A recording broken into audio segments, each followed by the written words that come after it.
Brandon. Front right here.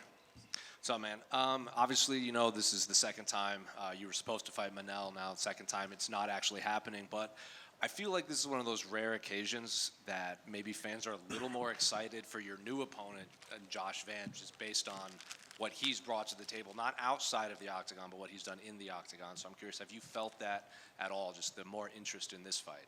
Yeah, we got boosted up to the main card because Joshua Van. So I would say that's a huge deal of what he's done, and I think he brings exciting. Like, I hate being a fan of the sport when you fight somebody, but it's like, bro, like 3 weeks ago was Joshua Van's fight week. I mean, the boys were ready to watch, So it's like, I gotta go fight him, and now I gotta be a part of it. But I think everything he's done, I'm a fan. You know what I'm saying? I'm excited to watch it. not whatever. How, I guess, frustrating has it been? Because I feel like every interview you do, it's like, oh, you're taller and you're longer and all this kind of stuff. Like, it just seems kind of monotonous with Josh, maybe because medias are trying to create a storyline rather than just this guy's a really exciting fighter and these guys are going to bring it. Yeah. So wait, what are you saying? That the storyline being that I'm taller or whatever? Like you're just the bigger, more experienced guy rather than this is going to be an exciting fight. Well, also it's just the amount of fights that he's popped off within the years. I don't know how much fights I have in the UFC or how much fights he has in the UFC, but I mean his experience is catching up. It's not like I'm gonna go in there thinking anything different of this is a rookie, this is his first time stepping in the cage. No, this guy has fight on fights these weeks. He's fought on some of the biggest cards of the year. So it's like that. I don't take any of that as anything. And the last time you were fighting this up-and-coming prospect in Tyra, after the fight, you said maybe you overlooked him a little. That's not going to happen again. Obviously this has kind of been a last-minute thing, but did you take anything away from you shake your head right now? No, not at all. I think if you compare Joshua Van to Manel Cape, their best wins are the same, and it's they're what they bring is a little bit of the same. So it's and I feel I don't know. I have to go back and watch some of the fights, but I mean Joshua Van might be beating him in cooler ways, So in my head, it's just I still got the realest opponent out there, I still got someone hard to fight. I still got some kid that is ready to take everything from me, and it's the most dangerous person is someone with nothing to lose, and he has nothing to lose at all, everything to gain, and I have everything to lose out here, so it's a scary situation no matter what.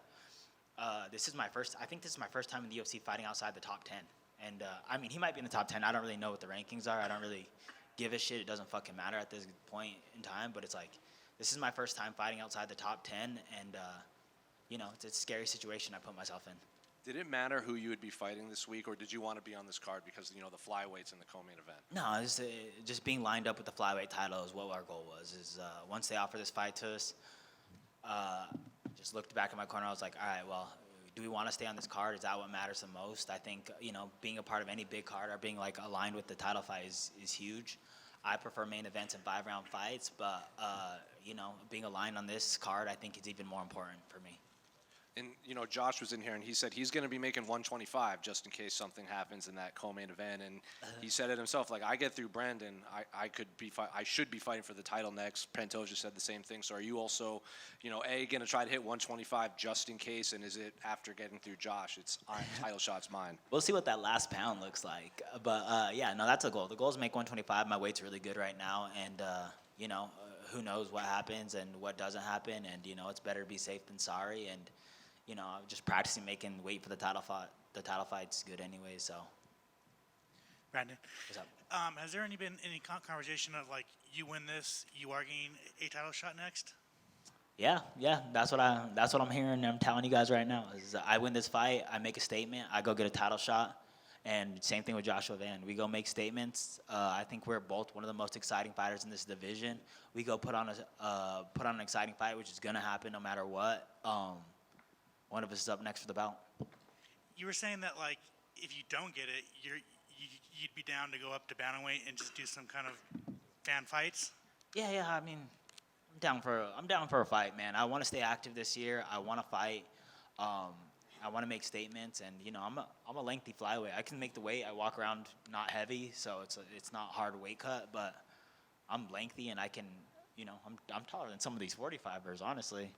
I tower over Alex Hernandez as a 55. No, I'm just playing.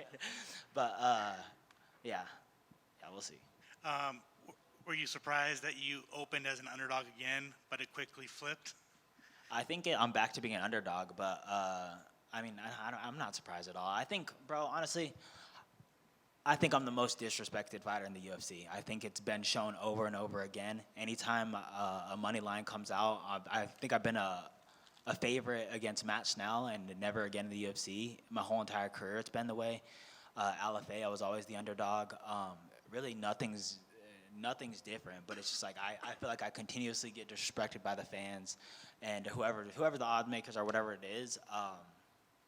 But it doesn't matter. It's like anytime I win a fight, there's something that comes up of like, oh, like this happened. Moreno's overactive. It's like, bro, I've had more fights than him after our fight. It's like he's overactive now. Like, so it's like the narrative is weird, but I just feel like, whatever, you don't give me my roses, it's just I'm gonna take that shit.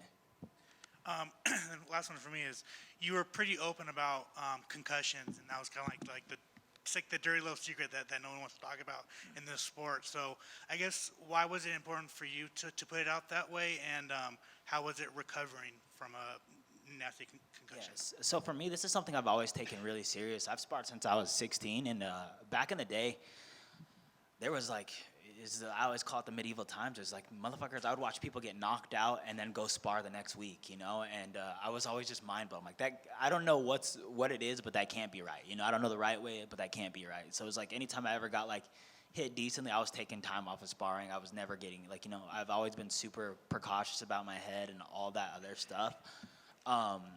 So, and it's like, I feel like, especially in fighting, people get hurt. It's like, how many...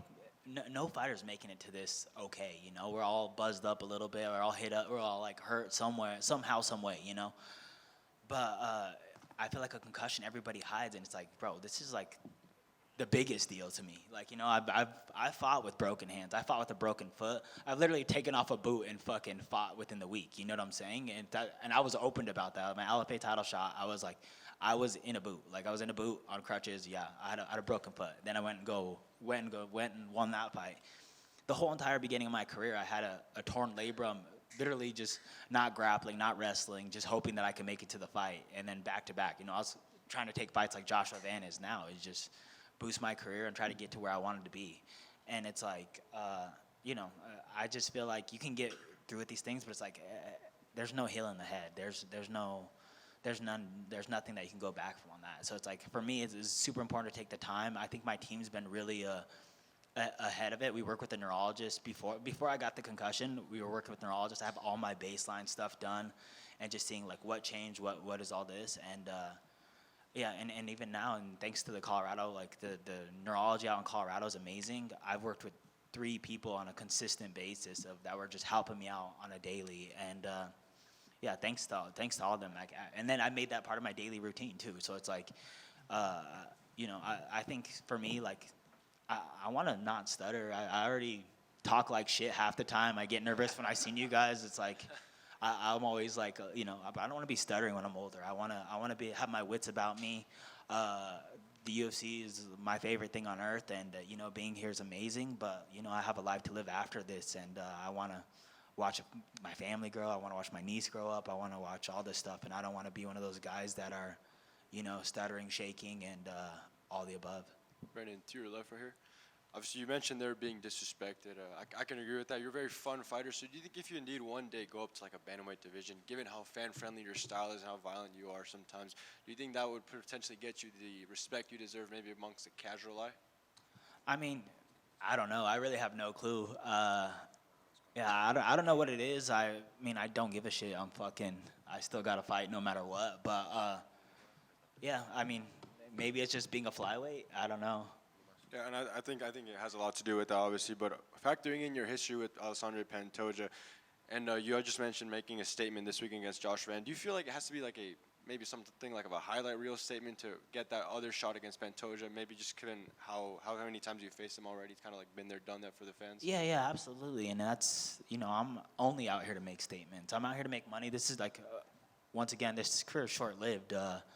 I'm out here to make statements. I'm out here to make bonuses. I'm out here to get more money off of this. And, Joshua Van's the same. So I feel like the fight's going to be all highlight reels. I was wondering, last one for me. The champ just spoke also about how good this division is right now. Obviously, like you just mentioned, being a flyweight maybe doesn't give you the eyes you guys deserve. But what's your opinion on the current state, right? We guys got like Josh Van who's about to fight you, and just we're seeing new talent come into this division.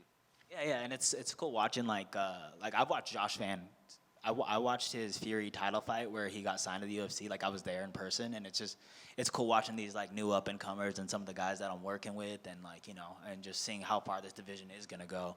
I think as a boxing fan, some of my favorite divisions are the lightest divisions, and some of the more skilled divisions are always that. And it's like I feel like within the next few years, you're gonna see some of these nasty kids come out, and you'll see Joshua Van touch gold. You'll see Tatsuro Taira touch. You'll see these guys that are young, that are making strides already touch gold, and it's gonna be cool to see what like all their careers shape out to.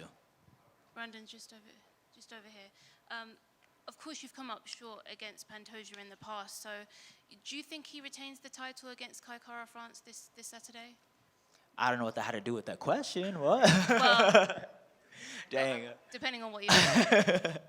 But I mean, I don't know. I think the thing with Pantoja is I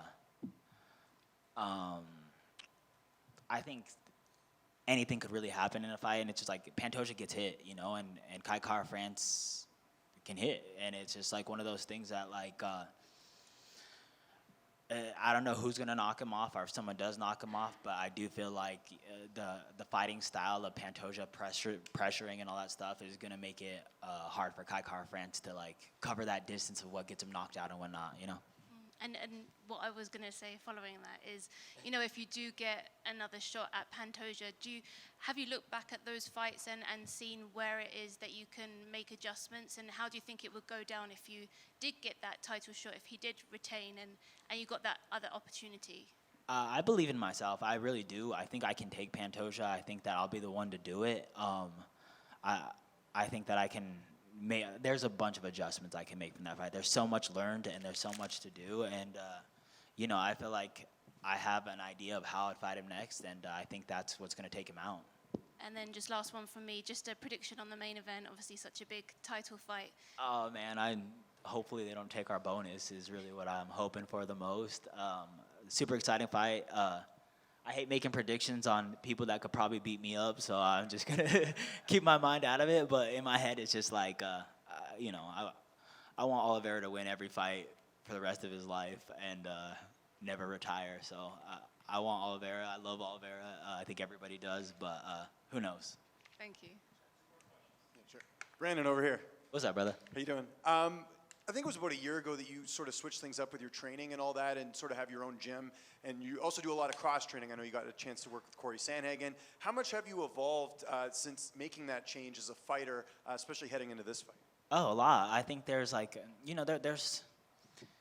there's a specific thing about like working with a small knit group and just adjusting and like having things cater to you. And if I have a fight, if Luis has a fight, if Alex has a fight, if whoever has a fight, we're catering that specific training to them. And it's not like if we all have fights during the same time, it's like this hour's for me, this hour's for him, this, what I'm saying? So I think it's like very specific on what I need to do to grow as a fighter, and specifically what they need to grow as a fighter, and how do we merge together and make it. And then you work with the team and just improve all those little skills, and you get to test it out on people and all that stuff. So it's been fun, and I'm really glad that I have good relationships all around Colorado where I can step into any gym and get the help with all these other guys and all these other, like, Colorado and USA. I think Colorado might have some of the, like, per capita or whatever, the best fighters. They were doing like a ranking of like US fighters of the top ranked USA fighters, and it's like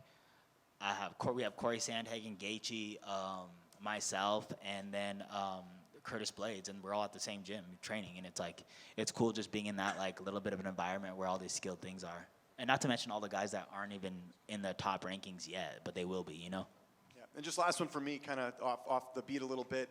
You talked a little bit about it before, but you got to meet Nathan McKinnon. Apparently he's going to be at the fights on Saturday, you were saying. What was that like, getting to meet someone from another high-level sport? And I heard you waited around a little bit for him just to meet him. Yeah. I mean, I'm the biggest hockey fan. Like, if I could have been a hockey player, I probably would have. But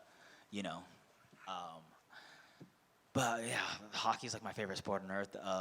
So it was really cool, and like you're looking at one of the best players to ever do it, and it's just cool to be around any high level mind or high level thinking of like that, and a very special individual, you know. So it's just cool to even brush elbows with someone like that, you know. I just walked by Terrence Crawford, and I was trying not to freak out. You know, it's like, yeah, just a huge fan of everything, you know.